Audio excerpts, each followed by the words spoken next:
La glucólisis es una secuencia de 10 reacciones enzimáticas en las que una molécula de glucosa se convierte en dos moléculas de piruvato, un compuesto de 3 átomos de carbono, con la generación simultánea de 2 ATP.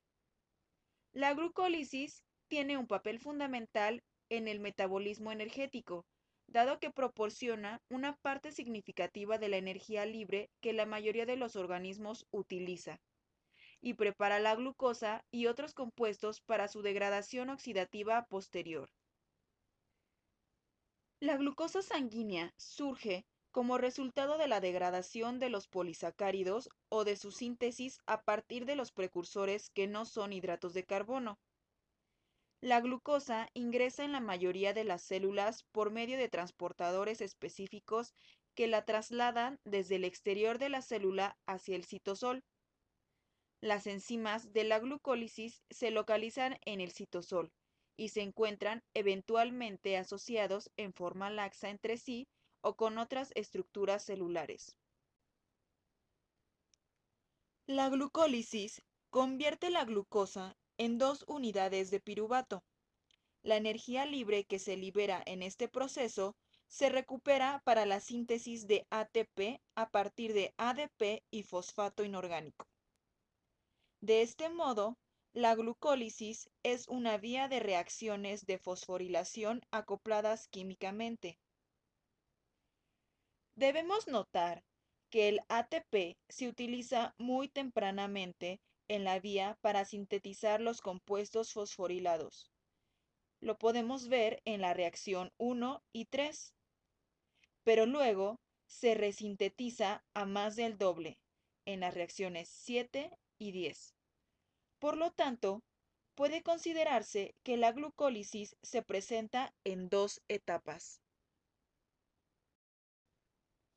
Etapa 1.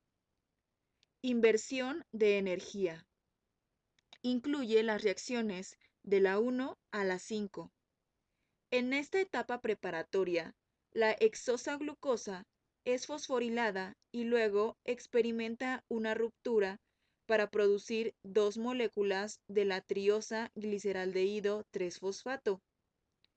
Este proceso consume 2 ATPs. Etapa 2. Recuperación de energía. Abarca las reacciones 6 a la 10. Las dos moléculas de gliceraldehído 3-fosfato se convierten en piruvato con la generación simultánea de 4 ATPs. Por lo tanto, la glucólisis tiene una ganancia neta de 2 ATPs por cada molécula de glucosa. La etapa 1 consume 2 ATPs y la etapa 2 produce 4. A continuación explicaremos las reacciones de la glucólisis a mayor detalle. En la reacción 1 de la glucólisis se presenta la transferencia de un grupo fosforilo del ATP a la glucosa para formar glucosa 6-fosfato en una reacción catalizada por la hexocinasa.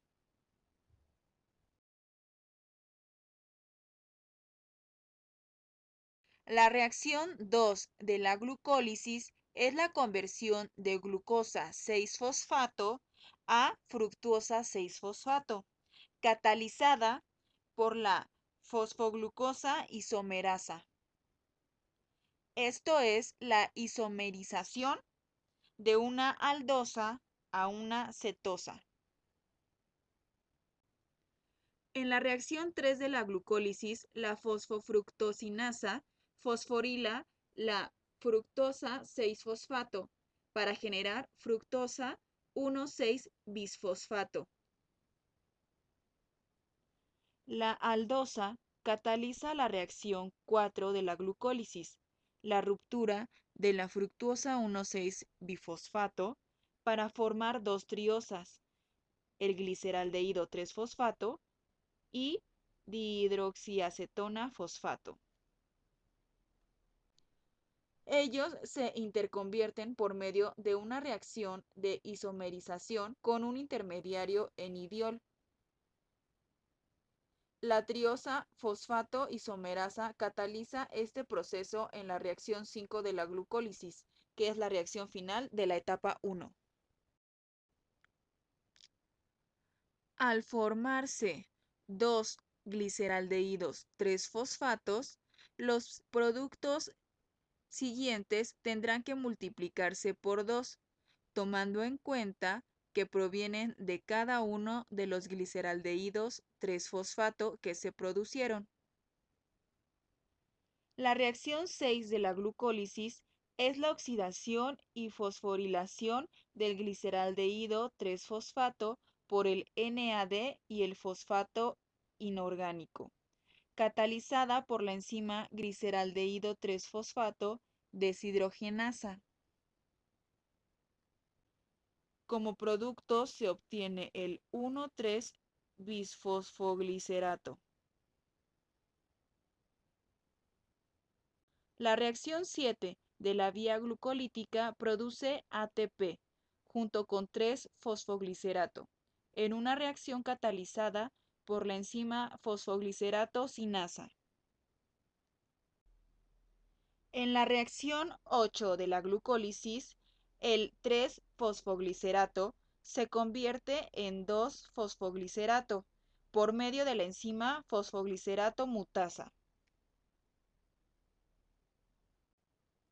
En la reacción 9 de la glucólisis, el 2-fosfoglicerato se deshidrata a fosfoenolpiruvato en una reacción catalizada por la enolasa.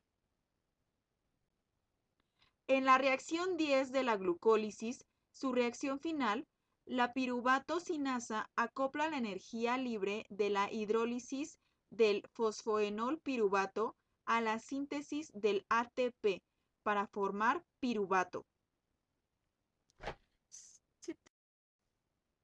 Así tenemos que en total formamos 4 ATPs por la glucólisis.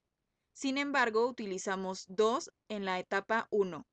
Así, tenemos como ganancia neta 2 ATPs, 2 NADH y 2 piruvatos. Estos productos continúan su camino por otras rutas metabólicas, con la finalidad de producir ATP. Por ello podemos concluir que la glucólisis en la integración metabólica genera 8 ATPs.